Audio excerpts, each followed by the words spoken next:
ఇది sublingual spray. So అంటే చాలా మందికి మనకు సి విటమిన్ ఉసిరికాయ తింటే సి విటమిన్ వస్తుంది మనకి. బట్ ఏంటంటే ఇది చాలా మంది కొంతమంది ఇబ్బంది పడతారు. సో మనం ఐరన్ ఫోలిక్ టాబ్లెట్స్ ఇస్తాం కొంతమందికి, ఆమ్లా ఇస్తాం సి విటమిన్. సో టాబ్లెట్స్ వేసుకోవాలంటే అదే ఇన్ని టాబ్లెట్స్ ఒకేసారి వేసుకోవాలా, సో టాబ్లెట్స్ నాకు పడవు, సో ఈ టాబ్లెట్స్ నేను తీసుకోవాలంటారు కదా, అలాంటి వాళ్ళకి ఇది కనుక ఇస్తే సో ఎక్సలెంట్ గా పనిచేస్తారు.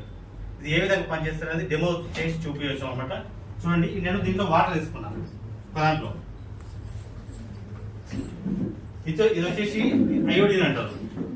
సో బయట మనకు కాళ్ళకు దెబ్బలు అవుతాయి కదా, సో కింద పడితే ఏంటంటే మనకు రాసుకుంటాం పత్తితోని. సో ఇది అయోడిన్. సో దీంట్లో నేను అయోడిన్ వేసాను. అంటే మన బాడీలో ఇది పొల్యూషన్ అనమాట.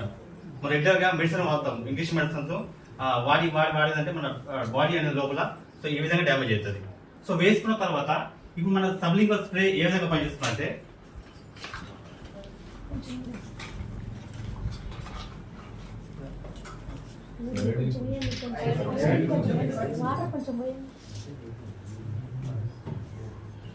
ఓకే కదా, రైట్. సో ఇది మన సబ్లింగల్ స్ప్రే.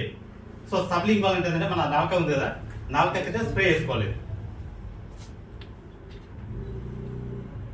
చూడండి, సో ఖచ్చితంగా దీని గురించి చెప్తే ఈ డెమో చేస్తే కస్టమర్ తీసుకుంటారు.